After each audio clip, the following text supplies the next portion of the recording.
Executive Director of the National Plant Diagnostic Network, and Terence Taylor, Colonel, British Army, retired, President of the International Council for Life Sciences.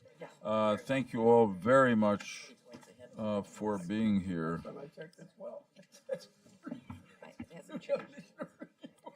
Okay, have you pre-agreed or? Okay, Dr. Rudolph, you going first? I'm going first. That's a hard act to follow. You can do it. I'm going to try. So as you mentioned, I'm a Chief Research Office at a land-grant public institute with a deep portfolio in biodefense, and I appreciate the panel's invitation today. I wanted to share with you some points around how land-grant institutes like ours address these issues. I'll start out by saying that my 20-year history starts at DARPA in the mid-90s when we started building the first biodefense programs at DARPA. And even then our focus, just as some of the echoes of time you heard Mike talking about, was to get out of the one bug, one drug, now one bill approach and try to consider some broad spectrum approaches. So we were talking about broad spectrum flu vaccines 25 years ago and starting the first investments. My teachers were Josh Lederberg and mentors like Richard Danzig, George Whitesides, and George Post. I know I was an ex officio member here, and Roger Breeze. Yet one of the points I'll make is that the teachers of operational use in areas of needed solutions were lacking then and in many respects are lacking now. So as we've heard, we do have technology solutions. We don't know how to often use them and we don't know how to deploy them, and I want to talk a little bit more about that. In considering transnational threats, I was shown early on the power of scientific collaboration as the underpinning of building a transnational program. We were debriefing the offensive biological program at the time in the mid-90s, and we had delegates going over to Russia. Andy Weber's in the audience now. And we were reviewing Russian proposals, building collaborations with Russian scientists. Why? Because the foundation and underpinnings of what could happen were built in the intellectual capacity of these countries, and we knew we had to penetrate that and start building relationships. And in fact, I think land-grant universities are now looked at for building those relationships again. I'll give an example. I served as leading the science and technology programs in Chem Biodefense at DOD and then DHS before leaving government.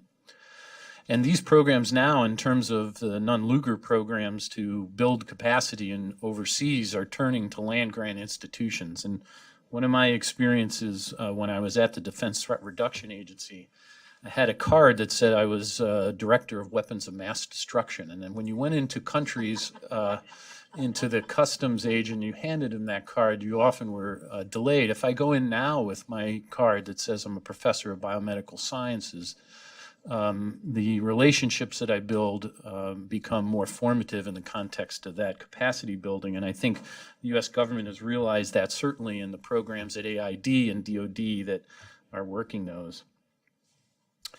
So when I led DITRA and DH Science and Technology, we also had specific focus on biosurveillance and point of need diagnostics. And I think we all recognize that getting out ahead of these problems in surveillance and diagnostics has really been one of the repeated focus. In fact, last week, the new innovation group over at BARDA launched another RFI on yet another program to pre-symptomatically identify these threats and do surveillance so that we can learn earlier of an outbreak and perhaps mitigate it.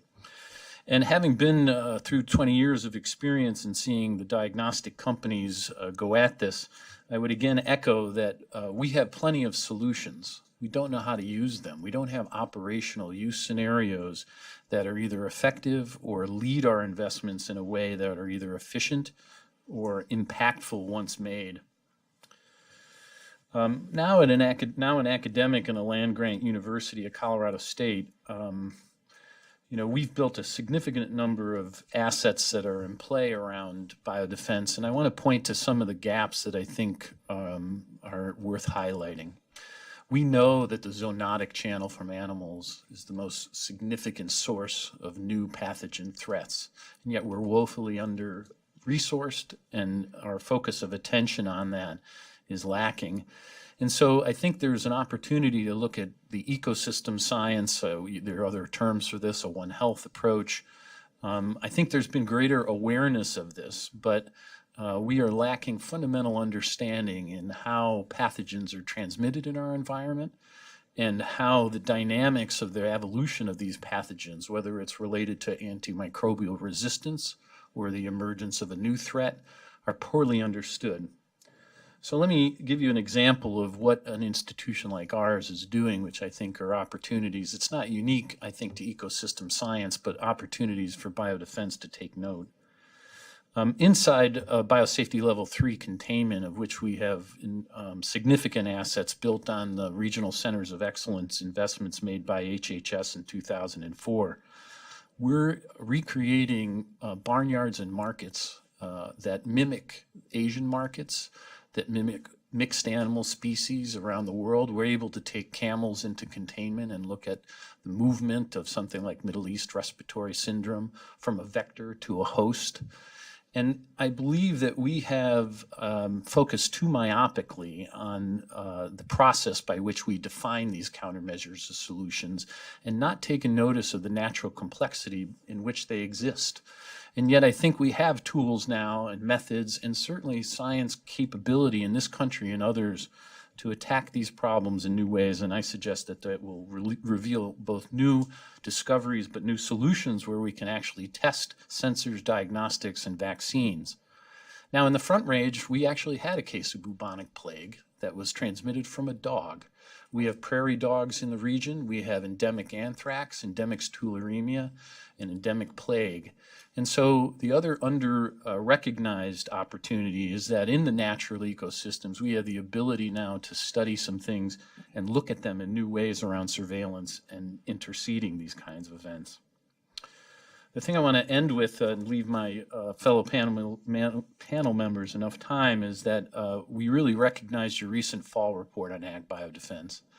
And we've linked up in the heartland with 5 or 6 land grants to address some of the recommendations there. And I think one of your recommendations, clearly on Onsite Diagnostics, is an echo of the same kind of issue of moving information faster and being more thoughtful and impactful in acting on that information in terms of surveillance and outbreak. So we're really changing the language and the ability to intercede. And I would urge you to think about that language, because one of the things we're finding is that the use of the language of foreign animal diseases is impeding the regional interest and engagement around acting in this space.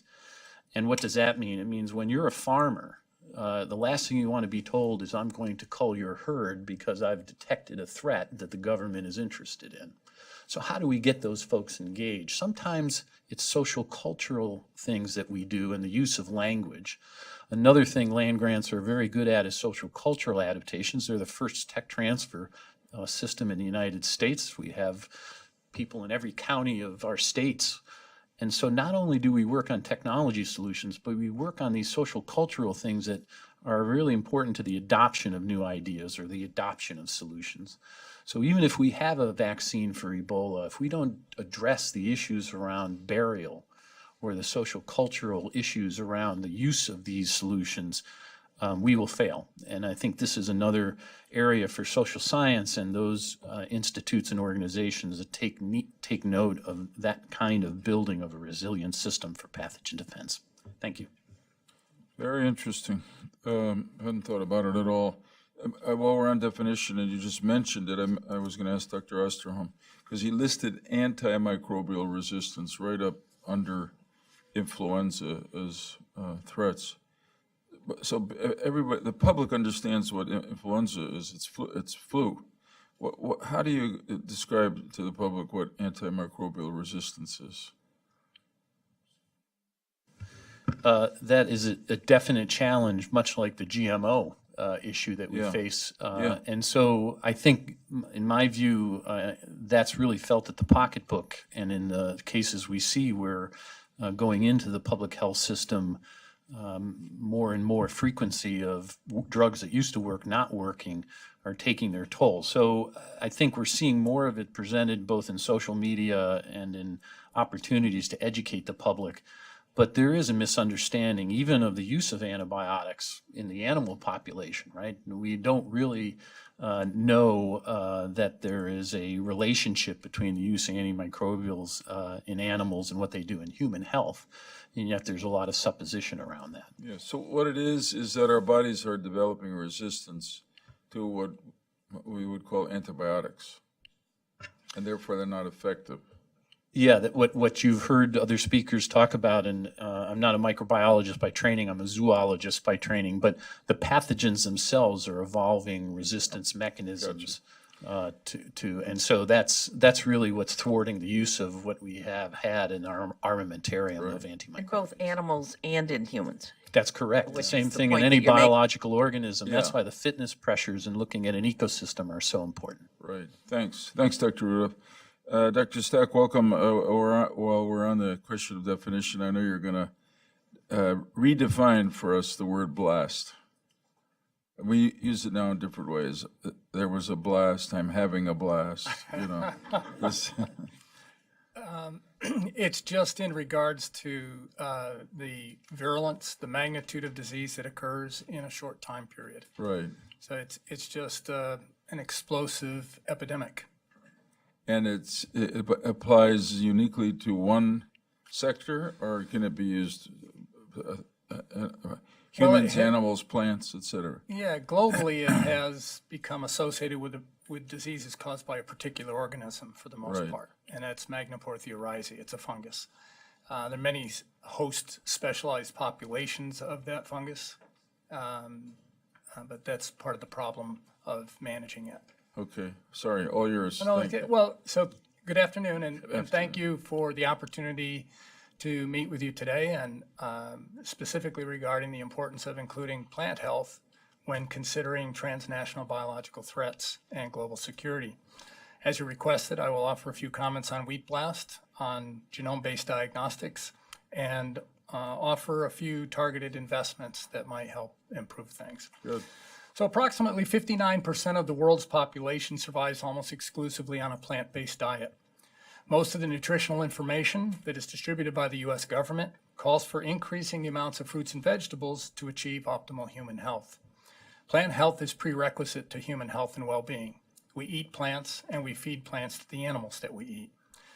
We have fully embraced global trade as a primary strategy to enhance our economy, to lift developing nations out of poverty, and to achieve global food security.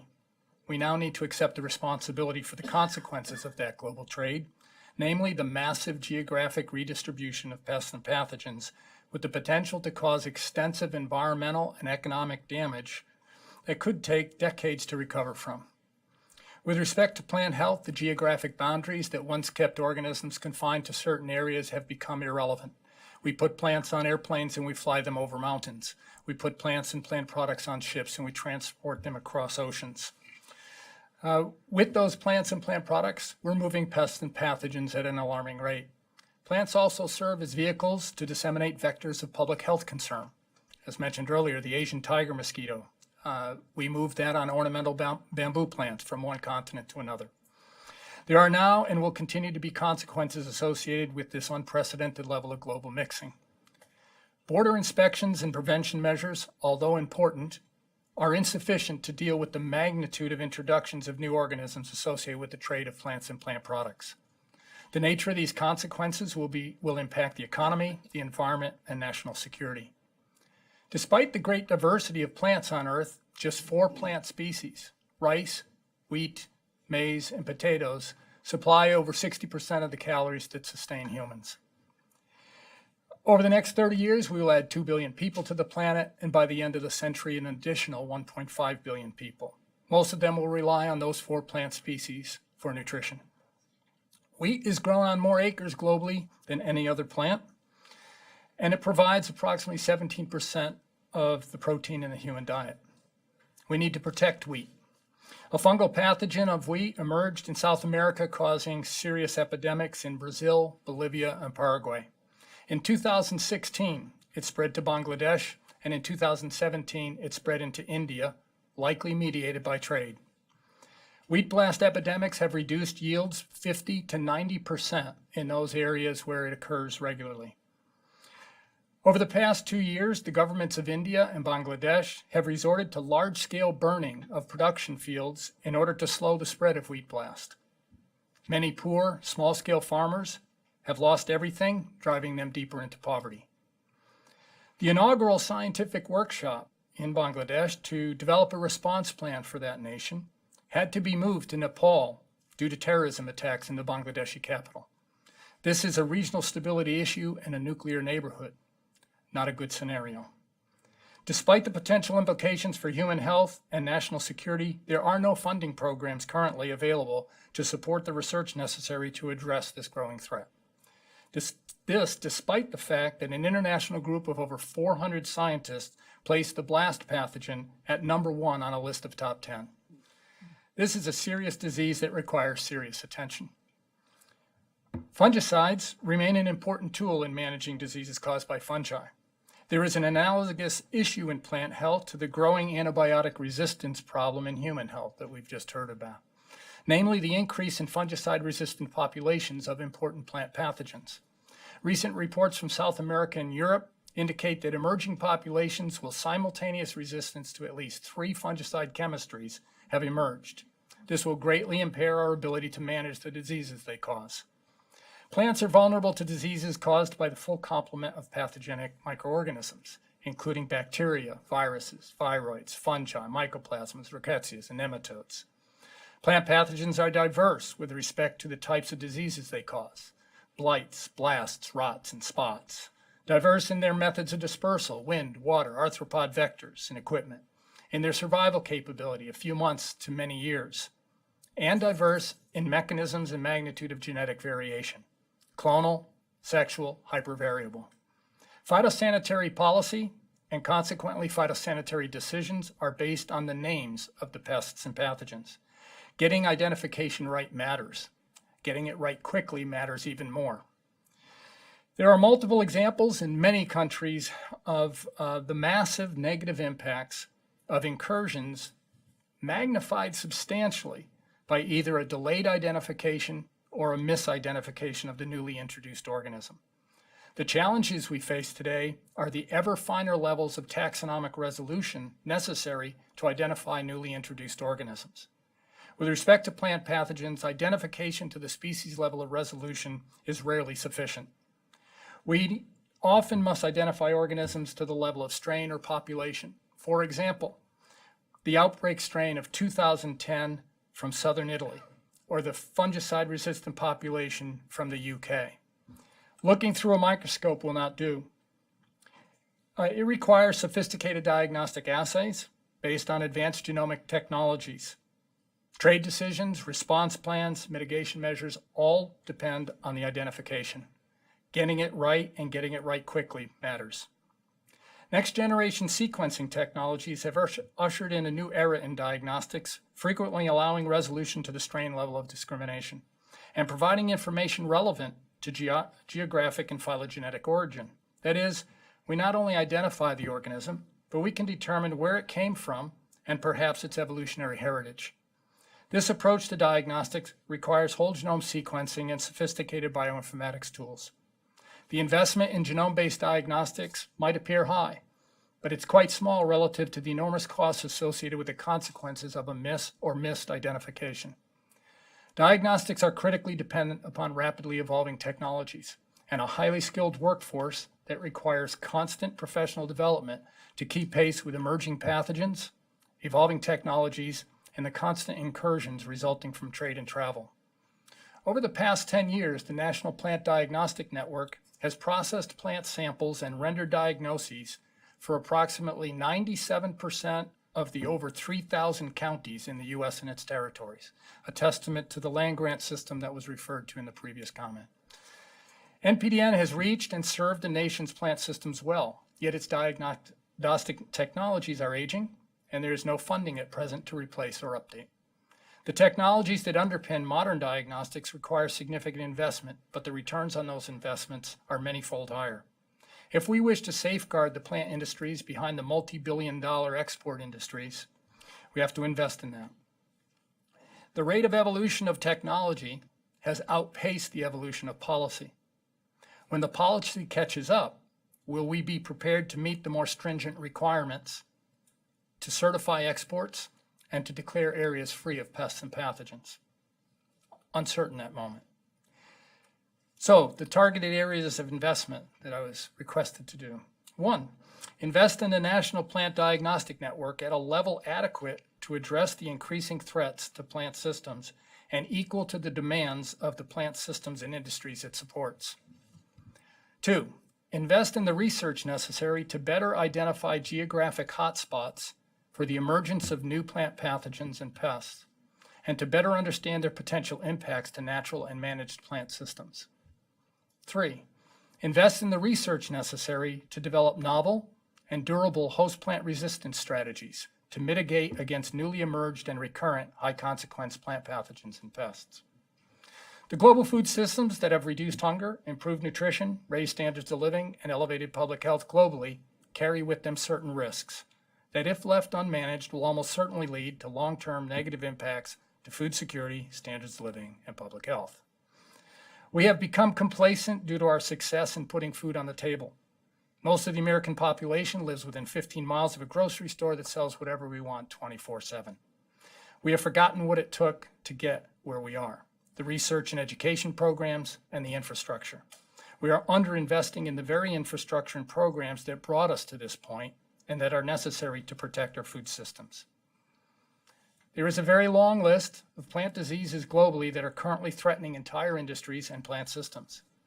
Nature has not exhausted her potential to generate novel biological entities with combinations of genetic traits that threaten the very living systems that we depend on. We depend upon plants and the products that we derive from plants. We have embraced and are reaping the many benefits from the global economy. We need to accept the responsibility for the consequences of that global economy.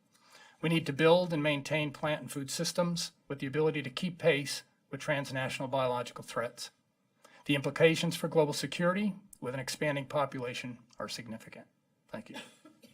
Thank you. Thanks, Dr. Stack, very much. Colonel Taylor, welcome. Thanks for being here. Thank you very much, Senator. Thank you very much, Senator. I'm honored to be asked to contribute to this Blue Ribbon panel on biological defense. My background is in a military background, partly in counterinsurgency and counterterrorism. I've been an arms control negotiator, nuclear, chemical, and biological. I've been involved in investigations in Russia of the biological weapons program there, the historical aspects of it, and in Iraq as a weapons of mass destruction inspector and commissioner. So I feel I've lived with this subject for a decade or two. So my particular perspective, of course, is in the international side of it rather than the national side of it. And I feel I've been sitting at the intersection of science, technology, and policy for a long time. And that particular area interests me greatly. Many of the flaws we see and would have been identified earlier today are because that intersection does not work as well as it could do. And one needs organizational arrangements to overcome that. And we've heard some good ideas. Now, many experts have already given many words of wisdom. When you're later in the day, it's a bit of a challenge. And so perhaps I'm going to repeat some things, but that may be helpful to you because you want to see where the expertise converges. So no apology for repeating certain things. So in this brief intervention, I'll focus on the perspective of biological risks from the international point of view and ways of countering the risks or mitigating them, perhaps is the more accurate way of stating it. And my experiences both in the governmental sector and in the non-governmental sector, because I'm now involved with my International Council for the Life Sciences, which has been going for some 13 years now. I don't know if you have in front of you this, but the full spectrum of biological risks. And I'd like you to look at that. I know it's been perhaps stated already, and think of all the different government agencies and departments are involved in different parts of that spectrum. Also look at it internationally too, with all the different agencies involved, and the dangers of stovepiping, which has already been discussed, and how we get around these particular stovepipe obstacles is a real challenge. As has already been said, extraordinary advances in biotechnologies and other related technologies, because there are no boundaries these days. Physics, chemistry, biology, information technology are all interwoven, particularly in the biotechnology area. And they brought, as we know, enormous benefits to medicine, public health, the food industry, agriculture, and industrial processes. We have to be careful, because this dissemination of the technology and the science brings enormous benefits. Care must be taken not to damage this dissemination. The trick is to do it safely and as securely as possible. And so acting internationally, this is a challenge, because there is a north-south, if I may use that crude phrase, challenge here, that maintaining a monopoly of the technology or the science is politically challenging and counterproductive. Of course, the reality is you can't put a boundary on the knowledge, on the dissemination of knowledge. So what we're doing is swimming in an ocean of risk, when we have to learn how we swim in this ocean of risk. Of course, as has already been said, when you're looking at the risks along this spectrum, there is an increasing risk of the misuse of the technologies at the intentional end of that spectrum. But as I've said, we have to be careful that the full humanitarian and economic benefits will be enjoyed. And it needs to be all effectively managed. In the governmental, academic, and industrial sectors, the dissemination of technology is very much an international activity.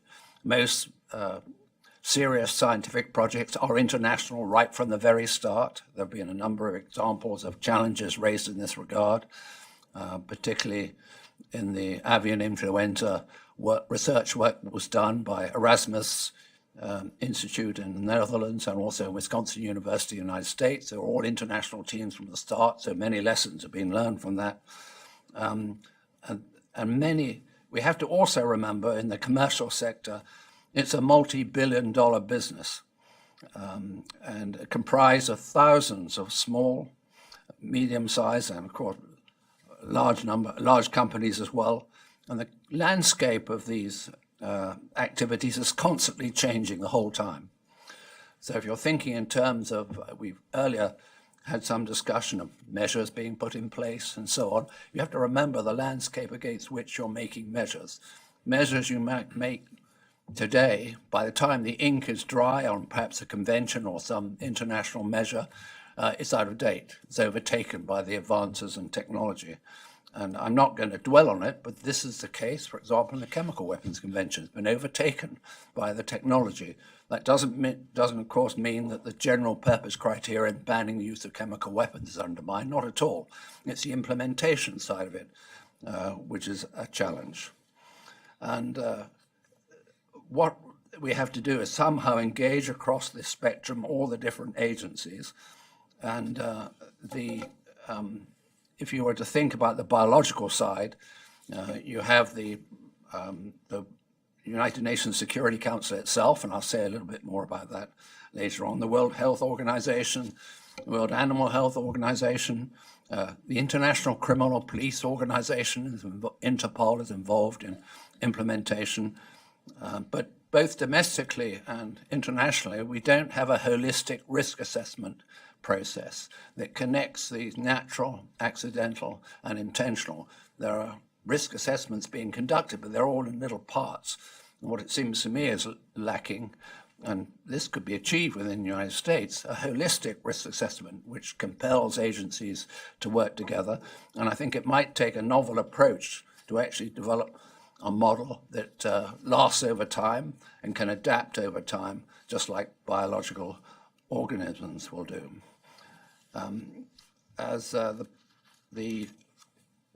Now to come to a few words about international collaboration. And in my experience, I must say how valuable the State Department-led biological engagement program is, and merits more investment, I believe.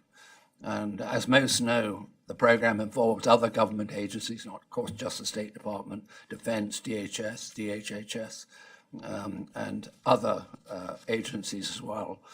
And the program engages on both biological safety and security aspects. And it's very important to deal with those subjects together, not as discrete subjects. That's hugely important, particularly if you're engaging internationally, if you want people to work with you. If you come through the door with a security hat on, you might not get the kind of engagement that you would hope to get, but you need to have them both together, not lose sight of the security aspects. And certainly in my experience working in many countries around the world, this works extremely well. And in the UK, trying to bring the civil and military agencies together, the Defence Science Technology Laboratories works with all the other agencies in the UK. Foreign and Commonwealth Office might lead, but with the public health authorities within the United Kingdom as well, in order to promote international activities to promote biological safety and security. And I should, obviously I come from at the moment now, a non-governmental organization, and one should not underestimate the role that can be played by such organizations in mitigating biological risks, particularly in areas where it might be difficult for the United States government to, for political reasons and so on, to play an obvious and proactive role. And so the non-governmental sector can play a really important role to enhance United States security. I'll just mention, because I think it's worth mentioning, if people forget what the international legally binding instruments are, and they are key entry points for engaging international activities to assist states, particularly in regions of concern. I won't go into what they are at the moment, because that would take a long time, for their effective implementation. I have no illusion about their limitations, but they are a really important instrument to help in promoting biological safety and security around the world. There are currently 180 states that belong to the Biological Weapons Convention that bans possession of biological weapons, stockpiling and development and so on.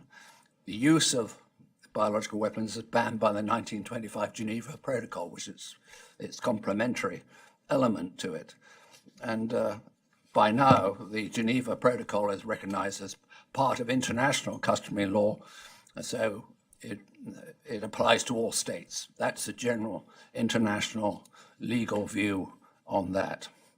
The Biological Weapons Convention, must be remembered, is not a simple state-to-state agreement. Of course it is, states are parties to it, but in Article 4 of that convention, states are required to implement and put in place national legislation affecting their citizens and anyone on their territory. A long time ago, Biological Weapons Convention in the 1980s, but it was the first global security treaty to require legislation domestically among the states parties. It's really important to remember, sometimes forgotten. A second legally binding instrument is the UN Security Council Resolution 1540 of 2004, along with its most recent reinforcing resolution 2325 of 2016. Important to pick up that second one. And these instruments are legally binding on all states. And in today's context about terrorism, they have particular relevance as they're aimed at preventing non-state actors from manufacturing, acquiring, possessing, developing, transporting, or using 7 deadly sins, the biological weapons, but also nuclear and chemical ones as well. And this instrument, I think, it tends to be underestimated in its power, in the sense of using it as a tool to engage countries all around the world. It applies to all states and is legally binding. That's the thing to remember. And it also bans the resolution anybody giving assistance, financial assistance, for example. States are required not to support non-state actors. And I think in today's context, that's something well worth remembering. Properly implemented, the resolution, as I know from my own experience over the past 5 years, I was in New York for the past 5 years working in support of the Security Council on this subject as the coordinator of the experts supporting them. I know that states are open to receiving assistance to improve their implementation. And there's still a great deal of work to be done in encouraging states and regions of high risk in enhancing the legal enforcement and promoting practical implementation measures. The US has been a leader in promoting effective implementation of the resolution, particularly in terms of its financial support. It's pretty modest, actually. It's $4.5 million support given over the past, during the time I was there. If you divide that by 5, that's not many dollars per year, but it brings a terrific return. If that was doubled, it would make a huge difference, and it's well worth thinking about. It's small investment, big return. That's one of those things, and I can expand on that if you like. The third legally binding instrument is, already mentioned already, is the World Health Assembly's International Health Regulation of 2005. And it's already been said the purpose is to prevent, protect against, control, and provide public health response to the international spread of disease. And it's not limited, this is important, to specific diseases now, but applies to new and constantly changing public health risks, and it's designed to have a long-lasting relevance in the international response to the emergence and spread of disease, irrespective of its origin. That is to say, whether natural, accidental, or deliberate. In the negotiations for this health regulation, of course, there was resistance to having the security aspects or deliberate aspects to be included. But since any outbreak of international significance has to be reported, and the states need to have the capability to identify, diagnose, and have the surveillance system to be able to do that, a deliberate attack would be of international significance, just by its very nature, just inherently so. So it is a legally binding instrument that can be used, and again, as an engagement tool to assist states in helping them improve their surveillance and diagnostic capabilities. The WHO does what it can with very limited resources, and it needs direct assistance from states that will make a big difference. Before concluding, I'll just say a word about verification attribution. Actually, literally just a few words, but I think it's a really interesting subject to discuss, and I think the panel should be considering it. You might want to have a session in this regard to understand what can be done and what can't be done. And Senator Lieberman, you raised in your opening remarks the events in Salisbury. Actually, that event took place 200 yards from where I was born, so it has a significance to me in Salisbury in England. Also, don't forget the attack in Kuala Lumpur as well. One could argue this is, it could be state-sponsored, almost certainly, but using possibly non-governmental people to carry it out, possibly not, we don't really know. But these were chemical, not biological.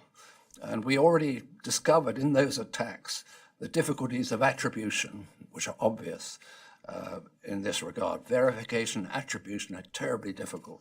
We even see that on a larger scale of use in Syria. The Organization for the Prohibition of Chemical Weapons has particular challenges in that regard. They're both political and, of course, technical. And so I'd like to end up with 3 recommendations. First, the US should continue its international collaborative activities and expand its supports for states that need help in implementing their legal obligations under the instruments that I just mentioned. Small investment, big return, engagement is a big plus in terms of getting people to do the right thing. I know this from my own experience in various countries around the world. I'll be going to Pakistan in 2 weeks' time to talk about these very issues at their invitation, and I can see what benefits it can bring. Develop a risk assessment methodology applicable across the full spectrum that you have on the chart in front of you, natural, accidental, and deliberate, that takes account of the developments in science and technology and the evolution of techniques used and to be considered for use by terrorists. This evolution of terrorism is hugely important, and looking at the way they do things, not just in the biological area, but all the communications they're using, the IT they're using, the delivery means they're using, I think is all relevant. We should be tracking it all. The Interpol have a system called Watchmaker, which brings in a database all the improvised explosive devices together so they can identify who made what device simply by looking at the techniques. We should be doing the same, including biological and chemical and possibly radiological weapons as well. And finally, and this is a technical recommendation, it's been mentioned already, promote the development of simple, rapid on-site diagnostic technologies to help the implementation of countermeasures. And it is apparent that an infectious disease outbreak was deliberately caused. You need prompt action. In the private sector, I've been involved with the development of a rapid on-site diagnostic device for Legionella, not the top of the range for a weapon or anything of that sort, but it's an important public health thing. At the moment, the diagnostic method in public health authorities around the world, not just the United States, is to go to a sample goes to the laboratory. It takes 10 to 12 days to identify the serogroup or the pathogen itself. There is a technology on the market now using an app on an iPhone, which is simply takes 20 minutes to get a result. And this is, I think somebody earlier said very rightly, let's move from flip phones to iPhones very quickly. Thank you very much for your attention. Thanks, Colonel. I appreciate very much your testimony and your recommendations. Governor Ridge, I know, has to go on a personal appointment soon. I'm going to ask you before you go if you want to ask a couple of questions. Just a couple of quick questions. Dr. Stack, I think on behalf of the panel, we're grateful that you brought up something that we haven't paid as much attention to, perhaps as we should. We focus on the pathogens and the threats to humans and the animals. We haven't paid as much attention, but you help us pay attention to food production. You talk about an interdependency, domestic, globally, and so number one, we're very grateful for that. Thank you. Very, very positive testimony. You mentioned that the devices or the technology that heretofore have been used to help identify some of these blast pathogens need to be revised. We need more innovation. We need more tools in order to do that. And both you and your colleague, Dr. Rudolph, have paid particular attention to land-grant schools. And Governor of Pennsylvania, I appreciate that, Penn State. We understand what those are all about. But if you're going to make the investment to enhance to develop the capability that you believe needs to be upgraded, where do we place it? I think you simultaneously develop or put that into the research on the organism as well as into the development of the technologies. Correct. And these technologies that we're talking about, genome-based technologies, what they've allowed us to do is learn more about the organism. So not just develop the diagnostic tools. We were all somewhat surprised about how quickly antibiotic resistance spread around the globe. We now kind of understand the mechanism behind that, how that was possible. So these technologies are very powerful, but we've had limited application of them. Right. We need to learn more about these organisms, how they evolve, where they're most likely to evolve from. We have a hypothesis on this blast group of organisms in South America, but we don't really have the resources to investigate it to see if we're correct. On the technology side,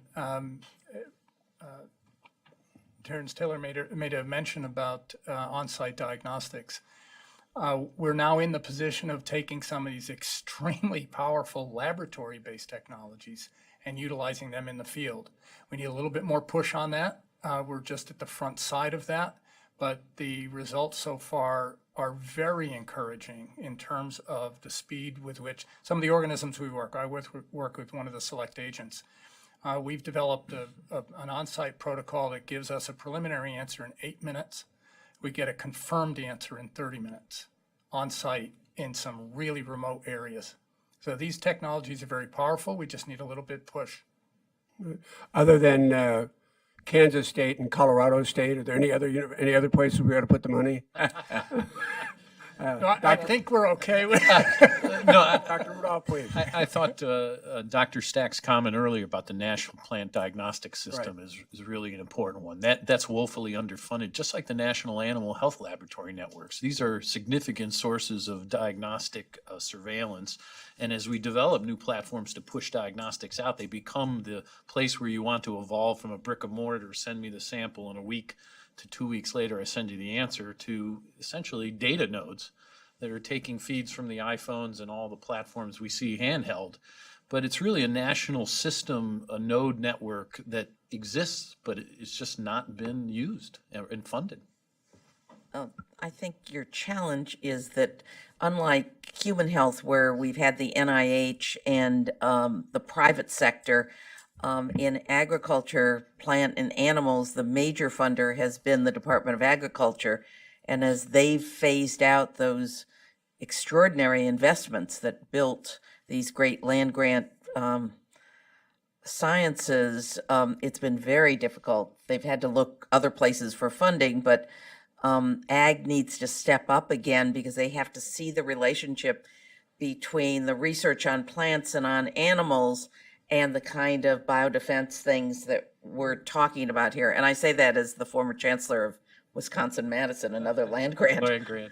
But Make sure Penn State gets it. No, Yeah. that's an important point, but I just flew in from the Bay Area where Mars Corporation was holding an Ag Tech Innovation Summit. And in the venture capital community, there's been a significant uptick in ag tech. And why? I mean, even when we were developing drones at DARPA, we didn't expect the agricultural sector to take up drones first. But if the cost of the technology drops, and diagnostics, the cost of unit per cost of unit information per cost is dropping, that you're seeing a lot of the crossover of diagnostic platforms developed for humans and animals into the plant community now. Yeah.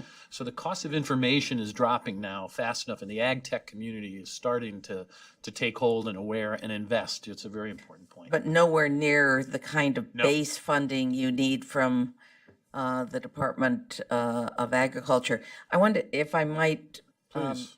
ask another question, and that is the relationship between climate change and what you're seeing in your research, because that's the broader context as I understand it.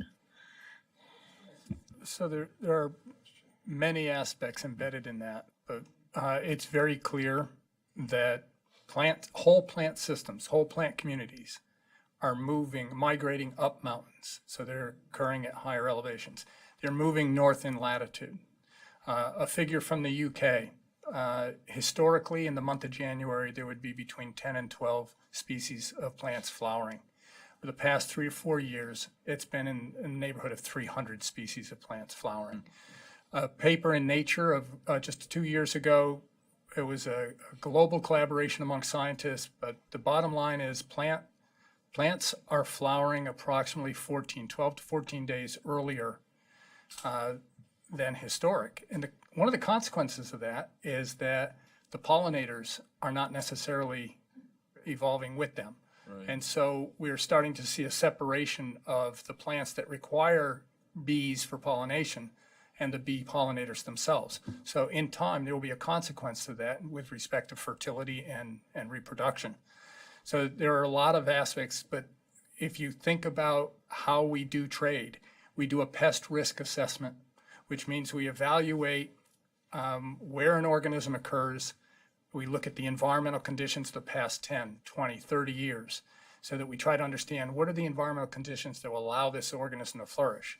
Then we do climate matching. We look around the world and we say, well, in these places, it's just like this, so we probably ought to restrict trade from here to there. The problem is with climate change, the future is not predictable based on the last 10 to 20 years. So how do we do effective PRAs to support trade? That's a question we haven't answered yet. Talk to you later. Take your time. Dr. Rudolph, you want to add anything to that? Be well, buddy. Good to see you. The only thing I would add is that, it's often said that climate is weather over time. And we also, in addition to the climate change comments Dr. Stack made, I think we're also looking at weather. So for example, in the in the context of creating ecosystems and containment, we're able to make rain.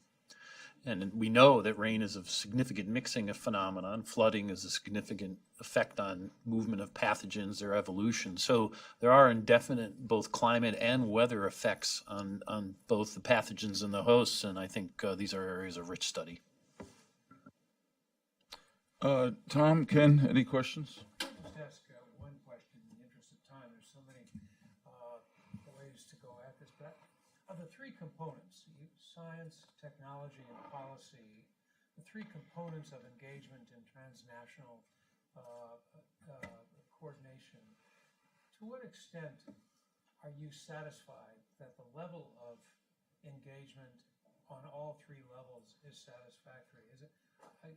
We just talked about climate, and that makes me wonder whether on science, especially with the withdrawal of the United States from the Paris Agreement, you run into obstacles regarding all three of these components that impede our ability to coordinate. But could you just talk a little bit about the degree to which that coordination is working in those three contexts?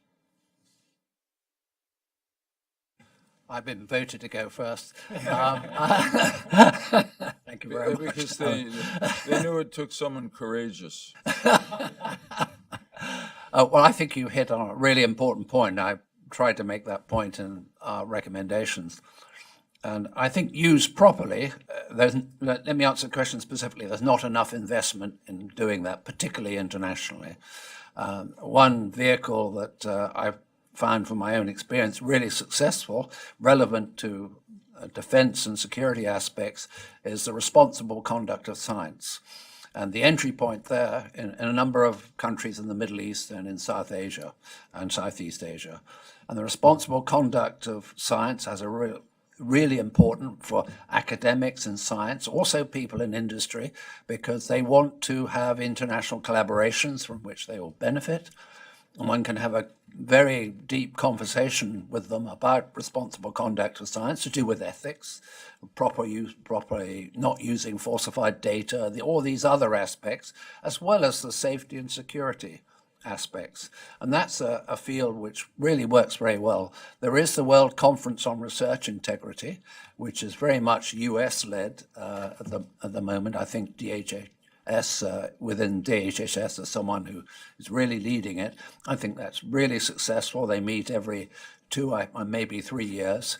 I think that could be built on. There is a slight resistance to having the word security anywhere in the discussion, but that can be, I think, readily overcome. As in my experience at the United Nations, where we were responsible for bringing together the science, technology, and the policy. That was our job in the Security Council. We went to many countries around the world, and the door was already open, and we got many requests for assistance, which we responded to. So is it working?